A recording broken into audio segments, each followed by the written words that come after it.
What is it, pro nerds? Welcome back to another episode of The Last Word right here on Project Nerd. We're coming to you live from our, well, in my case, my bedroom, our living rooms, wherever we may be. And we are broadcasting on Facebook and Twitch right now, but you can also pick us up on the Project Nerd podcast feed. Happy to have you here. If you're not familiar with The Last Word, let me give you a breakdown of how this works. We got 4 contestants, which I'll introduce here in just one second, competing for the last word. The rules are simple. I make them up as we go. That's how it happens here. And basically what's going to go is they're going to answer each question I ask them. I'll give them points on what I think their answers are good. Could be right on. If I disagree, no points. I take away points if I want to, whatever it is. People with the least amount of, or the person, excuse me, with the least amount of points at the end of each round is eliminated till you have the final 2 squaring off in the finals. And then the last person gets, as we said it, the last word. So let's get straight to business. Let's start introducing the contestants. Let me bring them in here one at a time. First, we have Dee making her podcast debut, longtime Project Nerd content officer. How you doing, Dee? I'm doing well. How are you doing? I am doing great. It's Wednesday night. It's podcast night, so it's always fun. There you go. All right. And we got Corey, a longtime writer for Project Nerd, educator, all kinds of awesome things. How you doing, Corey? He's muted. Rookie mistake. Rookie mistake. I'm doing great, man. Thanks for having me.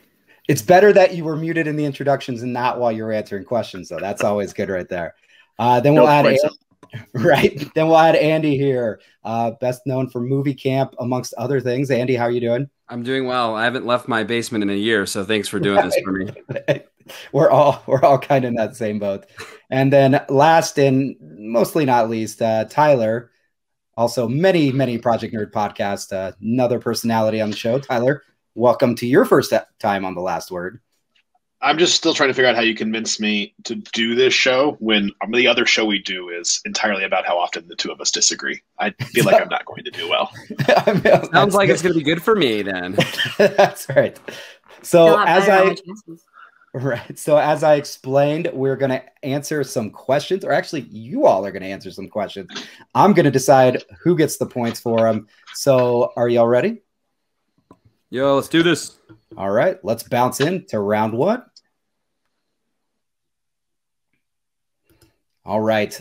So lots and lots happening. We'll try to be spoiler free.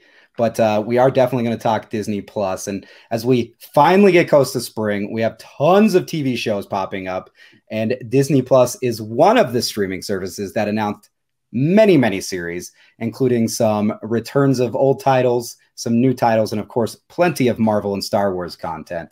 So with that, I think as much as we have shows like The Walking Dead and The Handmaid's Tale come back, again, Disney Plus, I think, is where it's at. So we're going to focus there. I want to know what you're looking forward to the most from Disney Plus, I guess, for the rest of this year. It can be immediate or it could be down the road. Dee, let's start with you.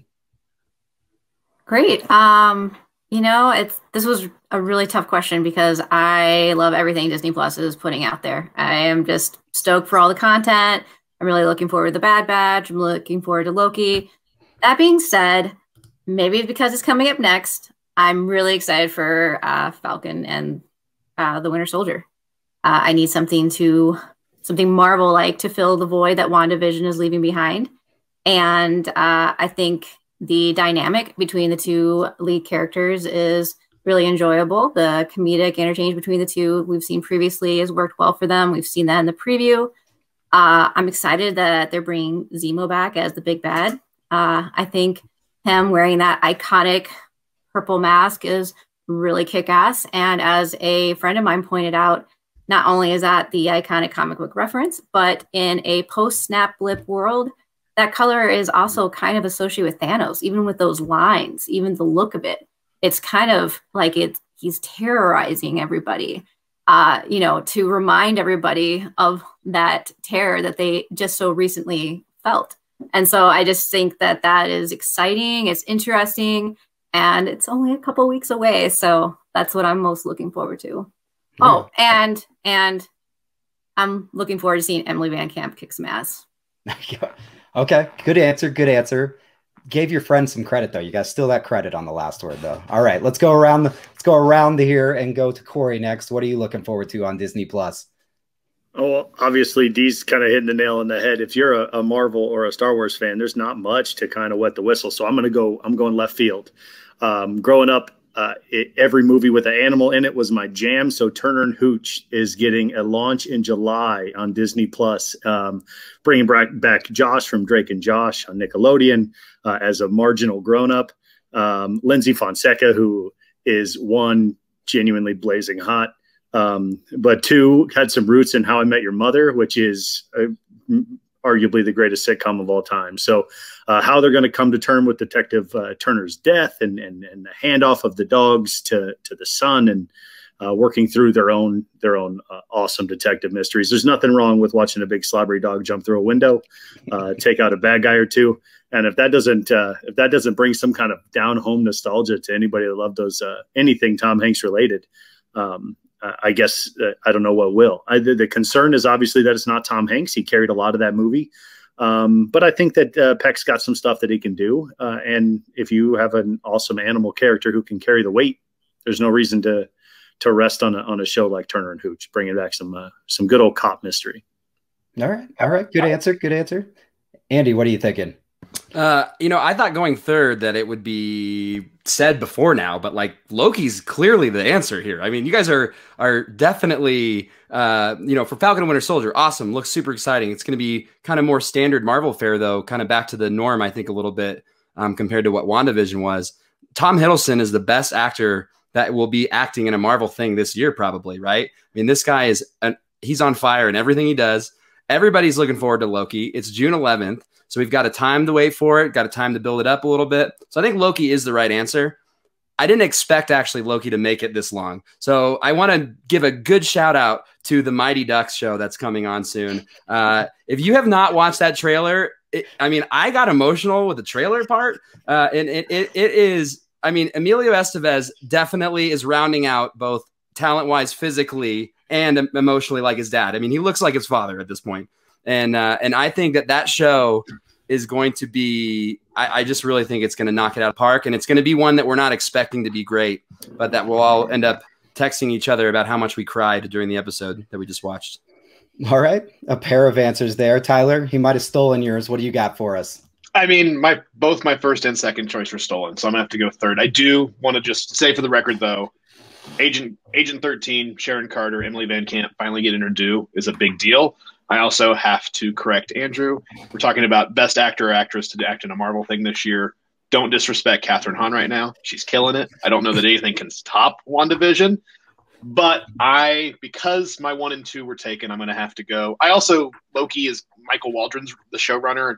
He's done everything from Rick and Morty to Harmon Quest. So that's fantastic. But I got to go nostalgia factor here because sometimes some crimes go slipping through the cracks. Chip and Dale. It's not Chip and Dale Rescue Rangers. I get it, but I love Chip and Dale. So let's go classic, old school Disney, Chip and Dale getting a show that'll hopefully fill the void that I'm losing with the new DuckTales finally getting canceled. I loved it so much, and it is gone now. Well, almost gone. The last season is airing right now, so I guess I gotta hang all my hopes on Chip and Dale.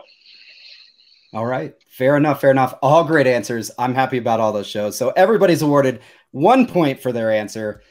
D gets a bonus point for giving credit to the friend. And we also get a bonus point we're going to go with Andrew Adair. Mr. Andrew Adair gets the bonus point for the Mighty Ducks one there. Tyler, I thought you could have agreed with them on there. I'm giving it to you. The series looks terrible. I deserve points for Kathryn Hahn though. So okay, you got one. All right. Question 2. It's official. Comic-Con International this past week has announced that San Diego Comic-Con will be online only for 2021, with quarantine guidelines in Southern California obviously still uncertain come this summer. With this being the largest show in North America, or largest comic show in North America, it's likely to set a precedent for many of the other larger shows across the country. Is announcing this decision this early the right way, or the right thing to go about it? And more importantly, when are we going back to conventions, guys? So is this right now? Let's get it done. Let's shoot for online, or should they have waited? And then, like I said, part B, give me your estimated date of when we're getting back in the convention scene. We'll go with you first, Tyler, this time, since you had to go last on the first question.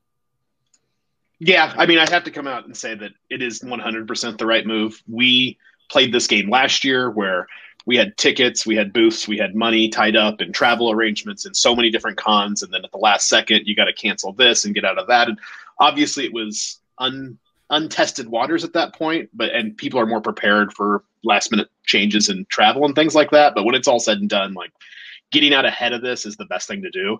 And I'm glad it's them. Like, Comic-Con International setting the stage is going to keep other, I think, some of the smaller or even some of the bigger ones from maybe, stepping or trying to do this when they don't need to. When San Diego calls it off, you don't feel as bad about it. Granted, we know a lot of people in the con world. Most of these things were one bad day of a show away from being underwater. Not having a show for 2 years is going to, when we finally get back to cons, which I would say best case scenario, summer of next year, like, would be maybe the best case scenario for like cons being back in full force. There's going to be a lot fewer cons, I think, come summer 2022, because most of these things I don't think are going to, I mean, start them back up, get new sponsors, find money. I think there's going to be a demand for it. So I think that it's going to work, but I would be surprised if we see them back. I say that I'm still holding out hope that maybe some version of Gen Con is going to happen this year, but what do you know? I don't know. Strong answer. Mr. Andrew Adair, you want to give us your thoughts on the matter? Yeah, I hate agreeing with somebody that I'm trying to beat in a game, but he is correct. This is 100% the right move, right? I mean, you have, like you said, it's the biggest in the world, and you have a lot of moving parts, not just in the California area, but across the country and across the world. And when you're planning something that big, I mean, there's just no way to say like, hey, we're going to do it, but there's a chance we might not. I mean, there's a lot of stuff you can't refund and you can't change your plans on. And so I think canceling is 100% the right decision. Now, as far as when we're going to see cons again, I mean, we're going to see cons this year. There will be conventions this year for sure.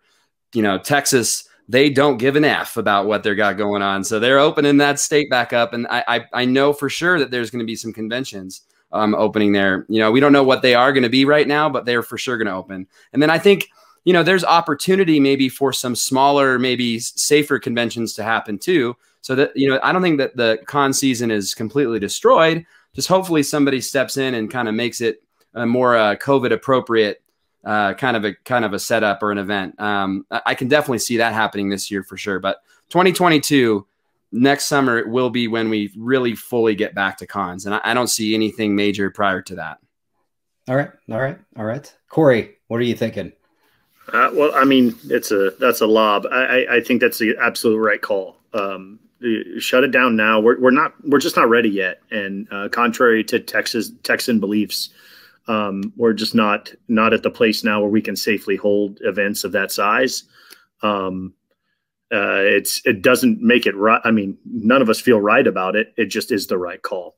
I think it's a good idea to look forward to summer 2022, but to agree with Andrew, because, man, he has some logic on the competition part of this. There are going to be cons happening. There was one just a month ago here in Nebraska. They held an anime con in Omaha, and it took everything I had not to get tickets for the kid and I. So for the kid and myself to go, but it was the right thing to do. So I think it helps, like Tyler was talking about, big booths. They don't have to fork out the travel cash and then be out. They don't have to put up and set up large displays or even go through the design process for large displays. They can pump all that money into digital content for the online version, which, by the way, is probably going to be pretty exciting. All of the same content, just fewer of the smells, which I think is probably pretty exciting for many people. We might get out of there at a reasonable hour and everything. So it's the right call. Comic-Con, and we can get drunk at home too. That's right. It's a little easier, cheaper for sure. California beer, we get lucky when it's $11 beer night. So that's a discount. So we get to do it at home and really still take advantage of all that awesome content. Next year is probably the safest bet for large cons. I like a little bit of what Tyler was saying about kind of it might pick off some of the smaller cons, but I think what that'll do is it'll allow them to reorganize.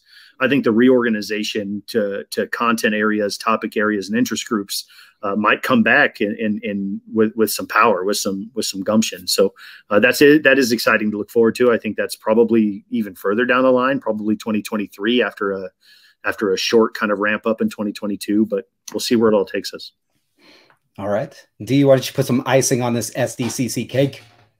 I mean, I don't have a lot to contribute that hasn't already been said. I 100% agree with their decision to, go virtual this year. Anyone who's had a nasty case of con crud knows how easy anything can spread at a convention. Even if they were able to somehow socially distance on the inside of the convention center, the outside of the convention center is a circus. I mean, people who aren't part of the convention come down there to be part of everything, and that would certainly not be something that they could stop or socially distance. So it was the right call. I'd say at minimum summer 2022. Personally, I don't know if I'll travel for a convention before 2023. It really just depends on what things are looking like. And, I just don't know. It's strange how everything's kind of laying out. I would never have estimated at this point last year how things would have gone down. So I do hope to at least attend our local conventions by 2022. Definitely. Great points all across the board. I think I'm in agreement with everybody here too. So everybody gets at least a point for answering the question. As you're right, I think this not only sets the tone, but online content from SDCC is already so great anyways. How much of us get so much entertainment out of it when not going?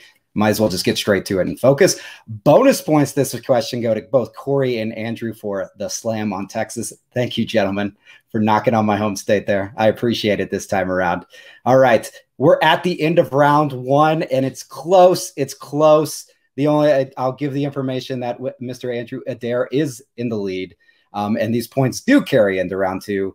Very tight on the end, but Tyler, you know what? You called it. I'm going to have to say, we're going to have to let you go at the end of the first round. This is rigged. I'm never coming back again. There we go. Well, they get to hear your voice all the time, and they can check you out every other Wednesday on Versus. Tyler will definitely put some hard questions in there to get into some good fights with me now that I knocked him out in the first round. So, all right. I'm coming for you. All right. Let's move on up. Round two. All right. We're heading into round two. We've got 4 points for Andrew. We've got 3 points apiece for Dee and Corey. So it is tight, and contestants, so points do carry into round two. So you guys are fighting for that extra point to catch up with Andy. But we're going to start with the comic question on this one. Kevin Eastman and even Peter Laird have been back working on some of IDW's Teenage Mutant Ninja Turtles series. Heroes in a Half Shell are seeing a huge resurgence. And actually, Tyler and I talked about this last week on Versus. This includes the last run of number 2, which is now the #1 selling IDW comic of all time. So with Bebop and Rocksteady returning, that's a spoiler. Sorry, you should have said that ahead of time. And the Ninja Turtles 114, we've got even more excitement to get around the Turtles. So question is, can the Ninja Turtles resurgence lead to a comic book resurgence, something that's desperately needed in this dying industry? And if so, let's see. That's the question. Can it lead to a resurgence? Corey, let's start with you. Yeah. First of all, those 2 comic books, the Last Ronin that IDW is throwing out right now is genuinely clean. Michelangelo as this dark brooding Ronin is the most beautiful thing I've ever seen in my life. As a Ninja Turtles comic book fan, I think it is such a good hotspot to start on. And I think it is. I mean, obviously, The Last Ronin 2 is the #1 selling comic book in IDW at IDW. So it's showing its own resurgence at IDW alone. I think that comic resurgence is going to come with the ability to start visiting comic book shops again. I think that small business and small town comic shops and the opportunity to go in and talk to people that are like-minded and to suggest and open up other people to new books and new artists and new writers. That's where that comic book resurgence is going to come in. I think that the reference material posted here is just kind of a coincidence, a great coincidence, great material. But as we're getting back into these shops, that's when comic books are going to continue to take off. I'm a subscriber to the MU, the Marvel Unlimited app. I have the DC Universe app. I just rifle through comics as fast as I can, and there's some really great things out there. We're coming off of the Hulk series. that was dark and brooding and beautiful in every single way. We're coming off of Marvel crossover events. DC with their Black Label has been beautiful. That should be kicking off a DC jump that if you haven't read the Harleen DC Black Label, check it out, because that's a reason alone to buy more comic books. They're coming fast. And the Ninja Turtles and the IDW Last Ronin piece, they're incredible, but there's a lot of really good things happening because we've been able to sit at home and draw awesome pictures and come up with awesome storylines and throw them out to human people to consume. I'm excited. We struck a chord with Corey. He's definitely excited for this one. So, all right, Dee, what are you thinking? You know, I love Teenage Mutant Ninja Turtles, and I'm excited for all the things that IDW are doing, and that certainly has stoked up some popularity over at that publishing company. However, while I think that that is going to enable them to continue to be a publishing company and to gain popularity, I don't see it largely creating more excitement in the comic book industry in general. I think the comic book industry is just going to continue to see a little bit more of a resurgence, as Corey said, when we do get back into comic book shops again, and as we see more local comic book stores able to push out more stock that way. But I think we are going to see more and more go digital. I think people like being in their homes. I think people like reading comics digitally. I think that's becoming more popular. I actually see, as some of these smaller publishing companies kind of go underwater, I see other publishing companies like Penguin or Tor maybe starting to toss around the idea of publishing or working with online vendors and doing more online comics, but I don't see a larger resurgence of comic books coming out. Okay, strong answer. Andrew, what are you thinking about with the resurgence? You know, 6-year-old me would be super hype that I'd be talking about how the Ninja Turtles might save the comic book industry. But 6-year-old me would be disappointed to realize that there's no way a Turtles comic is going to be what saves the comic industry. I know that it's a good series, right? But whenever I hear about a great series, all the people around me that don't read comics, their first question is like, well, when am I going to see that in a movie? Or when's that going to be a show? That'd be a really cool show. That'd be awesome. You know, so I think people right now are conditioned that comics are basically creating content for us to watch a movie or TV show later. And there's got to be some kind of a connect with the core fans of who likes this stuff that aren't reading comics right now. And I don't know how you can get that without comic book shops being open. I mean, Corey nailed it right there. Like, there's no way for anybody who's excited about comics to really share that with anyone right now. You know, it's just, we don't have that same level of excitement that we used to have. And so, you know, I mean, Last Ronin's good, but you know, do you hear people talking about it on the streets? No, because we're not on the streets. We're at home. Maybe in Texas they're talking about it, right?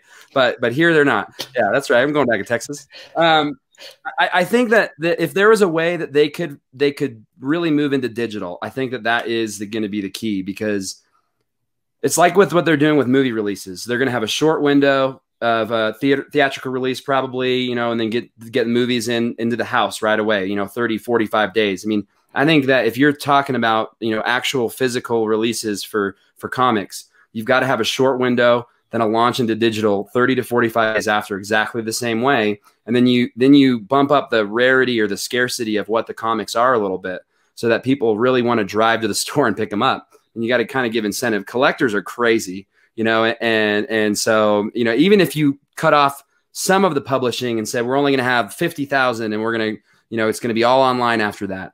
Well, then you might see a bigger push to go to the store to get comics. But I don't see it happening with this. I mean, until COVID's over, until we can get back out into the stores, there's just no way it's going to happen. Right. All right. Great answers all around. I think that, I don't know. It's a hard one to answer. So everybody's getting a point. However, the points were handed out in a way that Corey gets a bonus point for his excitement there. D just got a straight up point. Andrew, you had a point, then you lost it because you shattered my hopes. But then because I realized you were making a good point, you got the point back. So it holds. But I just want to let you know there was some drama there with it. Yeah, sorry about that. My bad. There you go. Awesome. All right. Let's head on to the second question of round two. And this has to do with some DC stuff that we're talking about and those movies. So we haven't even seen James Gunn's Suicide Squad yet, but Warner Brothers and DC seem to be all in on him and the franchise. HBO Max already is doing a Peacemaker spinoff, and we know Margot Robbie's Harley Quinn was never going anywhere. It's going to be spotlighted, but now the rumors go that it's going to be her Harley and him behind the scenes making the next movie. That is likely what's going to happen for their next project, at least. So is this exciting news? Should Warner continue to hold on to filmmakers that haven't proven themselves yet within their franchise? Obviously, Gunn has proven himself. And is Harley Quinn still the flagship here for DC? Let's see. Who did we... The order here. Well, we'll start with you, Andrew, since you went last time. Cool. So, I mean, I think this is awesome news. I'm so excited to see Suicide Squad. I think that James Gunn has such a different, unique style. And I think that WB and DC have not shied away from adult content, mature content with their comic book heroes. And I think that's a good thing, right? I mean, we don't need two Marvels. We want two different properties. I mean, I think DC and Marvel are pretty different comic book wise too. And so I think that getting these two characters, James Gunn, who did the Guardians movies, obviously, the upcoming Suicide Squad, with probably she's a perfect Harley Quinn, I think, with Margot Robbie. I really am excited. Maybe not. I don't know. Whoever Izzy thinks is perfect is good. Give me an extra point for that. So I think this is a great idea. I think what DC and Warner Brothers is doing, though, is that they're banking on star power, essentially, right? They're saying, like, we want a big director, we want a big star, and whatever happens, happens. You know, I mean, and I think it's working out for them so far, right? I mean, they won an Oscar with Joker by taking a shot like that. So maybe they think that there's a little bit more wiggle room within their DCEU to continue to keep or bring in big time directors and big time actors to keep taking these roles. You know, you got James Wan with Aquaman. I just think there's a lot of opportunity for what DC is doing. They're kind of zigging, it feels like, while Marvel is kind of doing what we expect Marvel to do. And we're not disappointed by that, but I think they're making the right move to separate themselves or be a little bit different. Okay. D, what are you thinking? Yeah, I don't know. I mean, DC does have a tendency to find one director, pin all their hopes and dreams on them before they've even had more than one movie coming out of the gate. We saw that about Zack Snyder, who seems like a legitimately really nice person and really nice to work with. So it was really kind of sad to see what happened with him in Justice League. I don't really like his style, though. I think they went a little too dark with it. At the same time, James Gunn is fantastic. He's a fantastic writer. He's a fantastic director. I'm really excited for Suicide Squad. I can see why they want him to helm the next phase of their memovies. I can see him and Margot Robbie working really well together. I think that she is a fantastic Harley Quinn. I mean, I prefer the animated version on HBO, but she does an excellent job for their live action series. And so, I'm torn on that. I want to see DC bring in different directors. I want to see them try different things. And I think that they are. I think when they separated out Wonder Woman and Aquaman as separate movies, I think that they did better that way. But yeah, I'll be intrigued to see what they do with James Gunn at the helm. I'm not convinced yet, I guess I would say that it's the right move, but I'm hopeful for them. All right. Andrew's all in. Dee's getting her toes wet. What are you thinking, Corey? Are you diving in or are you staying back? I think I'll let Andrew feast. I can't. I still have a sour taste in my mouth from Wonder Woman 84. It just they got my hopes high and we're that was supposed to be the safety valve. Like Wonder Woman was so incredibly good the first time.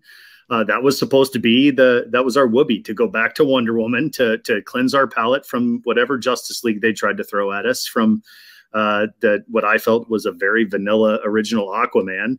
And then to come back at us with James Gunn is exciting. Like, make no mistake, he's arguably the best that Marvel's put out. I mean, he's coming in to consult on other Marvel projects.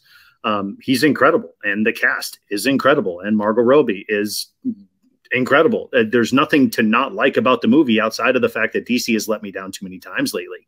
I feel like they're chasing the dragon, and after they hit us well with Wonder Woman, they gave us a whelming Aquaman. They gave us an underwhelming Justice League, and their only saving grace right now is the hype around a 6-part Justice League movie that has 15 new minutes of footage in a new order, and they put Zack Snyder's name back on it because he did Man of Steel. So I'm struggling a little bit with the hype train behind Suicide Squad. It's my favorite DC comic, so I'm hopeful. But the first Suicide Squad wasn't all that great, and DC greenlit that too. So I like the idea of James Gunn. I like the idea of even the spinoff, the Peacemaker show. John Cena in a lead character for more than one episode or movie is a little concerning, but I guess I don't know. I have a very difficult time right now cleansing my palate of what we've recently got from DC to be all in on James Gunn and the cast that they're going to throw at him. Right. Strong answers all the way around. We have points. You guys get points. That's what I will say. But basically, here we are at the end of round 2. But before I announce who's moving on, we do have a comment in there, and just pointing out, since it does involve round 2.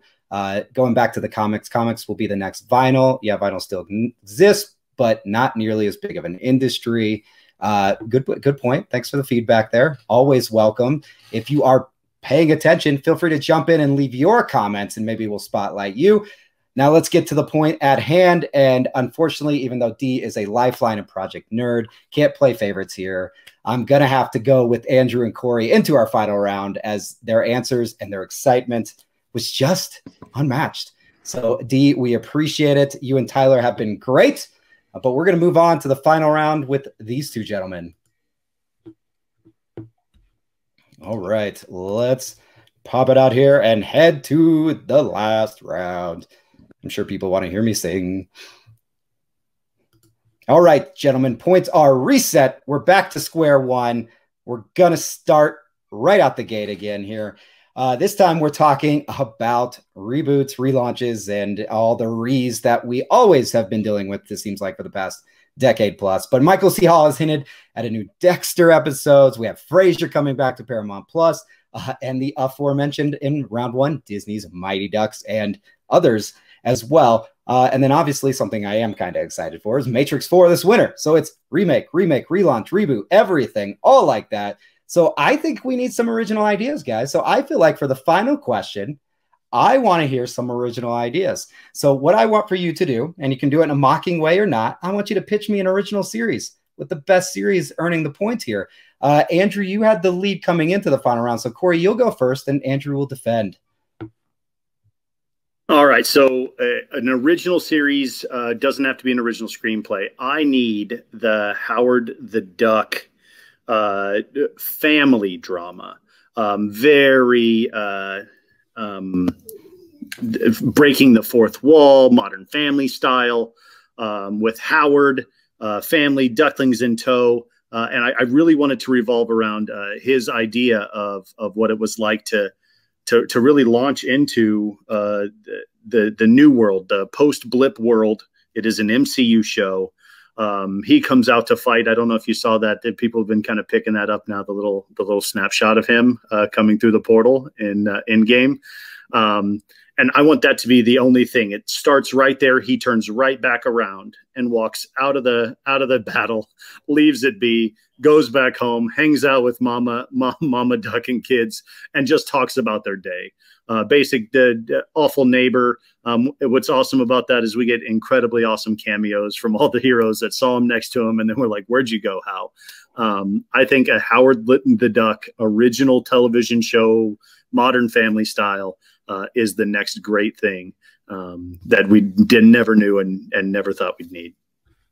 All right, Andrew, what are you thinking? Let's move you up to the top here and get an answer from you. Well, first I want to apologize to Iggy on behalf of Corey, since he gave you a piece of existing IP and that was not original. So although I would day one be watching that show, because that sounds awesome. So great idea. I'm in on that. So my pitch is basically 10-episode Netflix series. It could be limited, could be a full run, whatever you want to do, more seasons. But the first season is about a hitman that is not making enough money actually murdering people. So he sells flowers to the families of the people that he kills. And he opens a flower shop, and that's called like Flowers for something, or I don't know, whatever cool flower name with flowers in it. And it's basically about a flower business, but with this underlying mob story in the background. And it's going to be a hit. Don't worry, guys. There we go. Who's it starring? So let me get this right. My head canon has Clive Owen. Oh, I like Clive Owen, but you gave Barry a flower shop is what you did. I don't know if you know this, but that show exists. Barry with the flower shop might be a good next season, though. So we don't know where that show's going.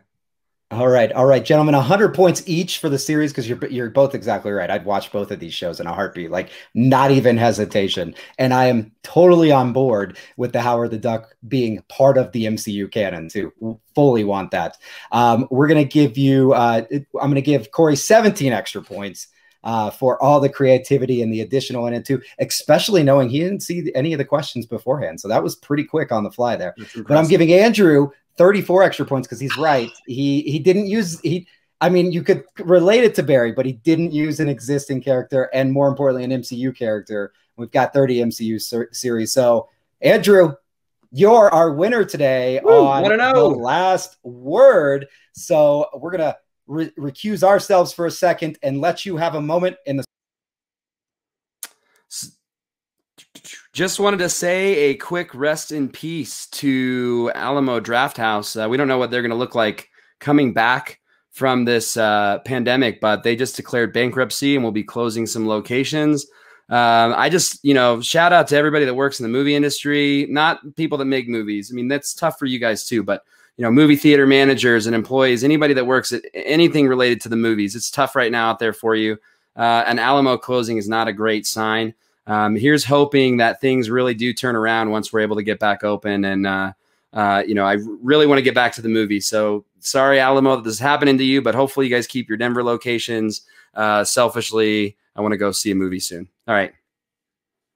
All right. Thank you, Andrew. And let's get everybody else back in here. We'll close out a great group of contestants this week. So thank you all for joining us. And thank you all for watching us. If you're catching us on our Facebook page or Twitch page, do know you can head on over to projectnerd.com. That's project-nerd.com to check out not only The Last Word, but tons of awesome original content. And of course, you can catch this series on YouTube and you can catch our podcast wherever you listen to your podcast by searching Project Nerd Podcast. Crew, this was a fun episode. I had a great time. Andrew, congratulations. Yeah, thanks for having me. The Wall of Champions. The rest of y'all competed admirably. Wow, I can't even speak. So you all get bonus points here at the end because I'm failing. But that's it for our show on The Last Word for everybody here. Till next time. Bye. Bye.